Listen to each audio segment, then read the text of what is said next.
August 2 முதல் நலம் காக்கும் ஸ்டாலின். உங்கள் குடும்பத்தின் நலன் அரசின் பொறுப்பு. அரசின் தொலைநோக்கு திட்டங்கள் தொடர்பாக திமுக அமைச்சர்கள் தற்போது செய்தியாளர் சந்திப்பில் ஈடுபட்டிருக்கிறார்கள். சென்னையில் அமைச்சர்கள் தங்கம் தென்னரசு உள்ளிட்டோர் செய்தியாளர்களை சந்திக்கிறார்கள். பார்க்கலாம். இவற்றில் இருந்து தமிழ்நாட்டை மீட்டெடுத்தது கழக அரசு என்பதை நீங்கள் மிக நன்றாக அறிவீர்கள். எனவே இந்த சூழ்நிலையில் இந்த 4.5 ஆண்டு காலத்தில் நாங்கள் ஆட்சி பொறுப்பிற்கு வந்தால் என்னென்ன செய்வோம் என்பதையெல்லாம் உருவாக்கி இருக்கக்கூடிய தேர்தல் அறிக்கையினை நாங்கள் துவக்கத்திலே கொடுத்திருந்தோம். ஆட்சி பொறுப்பிற்கு வந்ததற்கு பிறகு நடைபெற்றிருக்கக்கூடிய அமைச்சரவை கூட்டத்தில் தேர்தல் அறிக்கையினை வைத்து அவற்றையெல்லாம் ஒரு தொலைநோக்கு திட்டங்களாக உருவாக்கி அந்த தொலைநோக்கு திட்டங்களுக்கு அமைச்சரவையினுடைய ஒப்புதலையும் பெற்று அந்த தொலைநோக்கு திட்டங்களிலே எவை இப்போது நாங்கள் நிறைவேற்றியிருக்கிறோம், ஒட்டுமொத்தமாக இருக்கக்கூடிய தொலைநோக்கு திட்டங்கள் எத்தனை, அந்த திட்டங்களிலே எத்தனை திட்டங்கள் நிறைவேற்றப்பட்டிருக்கிறது, எத்தனை திட்டங்கள் நடந்து கொண்டிருக்கிறது, எத்தனை திட்டங்கள் அரசினுடைய பரிசீலனையிலே இருக்கிறது, எத்தனை திட்டங்கள் ஒன்றிய அரசினுடைய ஒப்புதலுக்கு அனுப்பப்பட்டு நிலுவையிலே இருக்கிறது, எத்தகைய திட்டங்கள் இப்போது இருக்கக்கூடிய சூழ்நிலையில் எடுத்துக்கொள்ளப்படாமல் இருக்கிறது என்பதை குறித்த ஒரு சிறு விளக்கத்தை நாங்கள் இங்கே உங்களுக்கு அளிக்க இருக்கிறோம். ஒரு பிரசன்டேஷன் மூலமாக, பவர் பாயிண்ட் பிரசன்டேஷன் மூலமாக குறிப்பிட்ட சில துறைகள், பல்வேறு துறைகள் அரசினுடைய சார்பாக இருந்தாலும் முக்கியமான துறைகளில் இருக்கக்கூடிய மிக முக்கியமான திட்டங்கள் குறித்து உங்களிடத்தில் எடுத்துக் கூறுவதற்கு விரும்புகிறோம். பொதுவாக அந்த இதுக்கு போகிறதுக்கு முன்னாடி ஒரு சின்ன விஷயத்தை சொல்லணும்னா, நான் தொடக்கத்திலே குறிப்பிட்டதைப் போல பொருளாதார வளர்ச்சியினுடைய அடிப்படையை நீங்கள் எடுத்துக்கொண்டால் உள்நாட்டு உற்பத்தியினுடைய வளர்ச்சி, ஜிஎஸ்டிபி என்று நாம் ஆங்கிலத்தில் அளிக்கக்கூடிய கிராஸ் ஸ்டேட் டொமஸ்டிக் ப்ராடக்டினுடைய வளர்ச்சி 0.7% இருந்தது. 2024-25 ஆண்டில் இரட்டை இலக்க வளர்ச்சியை முதன்முறையாக நாம் பெற்று 11.19% நாம் வளர்ந்திருக்கிறோம். தொடக்கத்தில் 0.7 என்கின்ற விதத்தில் இருந்தது. இப்போது 11.19 என்கின்ற இலக்கத்தை நாம் தொட்டிருக்கிறோம் என்பதை நீங்கள் கவனத்தில் கொள்ள வேண்டும்.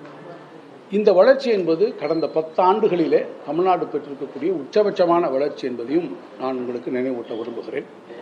அதேபோல நிதி பற்றாக்குறையையும் வருவாய் பற்றாக்குறையை எடுத்துக்கொண்டேன் சொன்னால் 2020-21 ஆட்சி பொறுப்பிற்கு வருகிற போது 3.49% இருந்த வருவாய் பற்றாக்குறை, ரெவென்யூ டெபிசிட், இப்போது 1.17 என்கிற சதவீதமாக அது குறைக்கப்பட்டிருக்கிறது. அதே போல நிதி பற்றாக்குறை, பிஸ்கல் டெபிசிட், ஆட்சி பொறுப்பேற்ற 2021 4.91% இருந்த அந்த நிதி பற்றாக்குறை இப்போது 3% குறைக்கப்பட்டிருக்கிறது. இது பல்வேறு இயற்கை இடர்பாடுகள், ஒன்றிய அரசிலிருந்து தேவையான போதிய நிதி வராத சூழ்நிலை, இவற்றுக்கிடையிலே தமிழ்நாடு அரசு கொண்டிருக்கக்கூடிய மிகச் சிறப்பான நிதி மேலாண்மையினுடைய காரணமாக மாண்புமிகு முதலமைச்சர் அவர்கள் எடுத்திருக்கக்கூடிய நடவடிக்கைகள், அவருடைய வழிகாட்டுதலின் பேரிலே பல்வேறு துறைகள் மேற்கொண்டிருக்கக்கூடிய பணிகள், முதலமைச்சர் மேற்கொண்டிருக்கக்கூடிய தொழில் முதலீடுகள், இவற்றின் வாயிலாக இந்த பொருளாதார வளர்ச்சியும் அதே போல நான் குறிப்பிட்டிருக்கக்கூடிய குறியீடுகளிலே நாம் பாராட்டத்தக்க முன்னேற்றங்களையும் நாம் பெற்றிருக்கிறோம். ஒவ்வொரு விஷயமாக நான் சொல்லிக்கொண்டே போகலாம். குறிப்பிட்டு சொல்ல வேண்டும் என்று சொன்னால், தொழில் வளர்ச்சியிலே 2021 46,889 தொழிற்சாலைகளாக இருந்தது. 24-25 கடந்த ஆண்டு 52,614 தொழிற்சாலைகளாக உயர்ந்திருக்கிறது.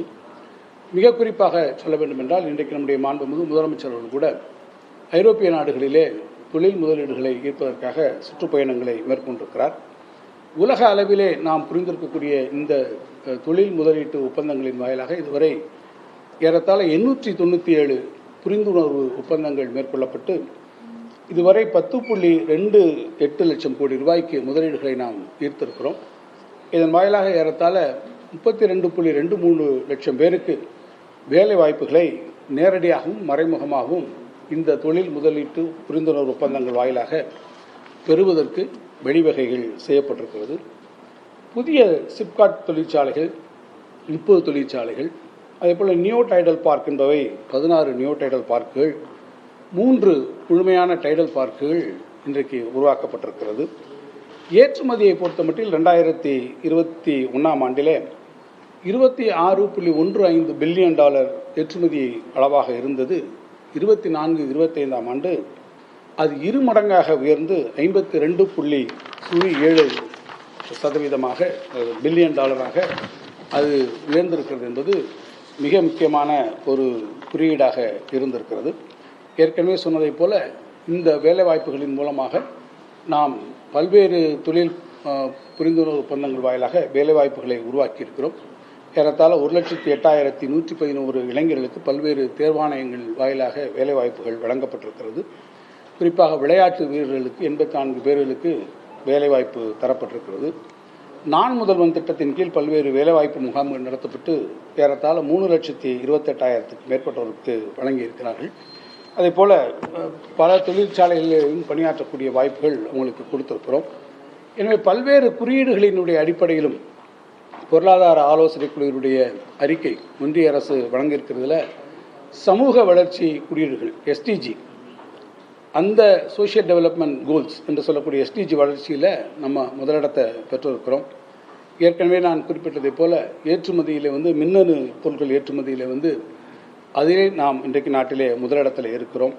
அதே மாதிரி எக்ஸ்போர்ட் ப்ரிப்பேர்ட்னஸ் இண்டெக்ஸ், ஏற்றுமதி தயார்நிலை குறியீடு, அதிலையும் தமிழ்நாடு முதலிடத்தில் இருக்கிறது. தோல் ஜவுளி பொருட்களிடத்திலே நாம் முதலிடத்திலே இருக்கிறோம். அதே மாதிரி காலணி மற்றும் தோல் பொருள் உற்பத்தியிலே இந்தியாவுடைய மொத்த உற்பத்தியிலே நம்ம 38% நம்மளுடைய ஸ்டேக் அதில் இருக்கிறது. பெண் காவல் அதிகாரிகளுடைய விகிதத்தில் தமிழ்நாடு முன்னிலையில் இருக்கிறது. அதிக எண்ணிக்கையிலான ராம்சர் கார்டுகளை சைட்ஸ் நாம் வச்சிருக்கிறோம். இப்படி ஒவ்வொன்று துறையை நீங்கள் எடுத்துக்கொண்டால் ஒரு முன்னணி மாநிலமாக, வளர்ச்சி பெற்ற மாநிலமாக தமிழ்நாட்டிலே நாம் இருந்திருக்கிறோம்.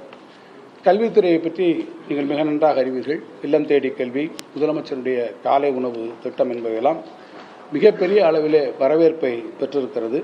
குறிப்பாக முதலமைச்சருடைய காலை உணவு திட்டம் வந்ததற்கு பிறகு நீங்கள் பார்த்தீங்கன்னா தமிழ்நாட்டில் 37,416 அரசு மற்றும் அரசு உதவி பெறக்கூடிய தொடக்கப் பள்ளியில் படிக்கக்கூடிய 20.59 லட்சம் பேர் மாணவர்கள் இதனாலே பயன்பெற்று வந்திருக்கிறார்கள்.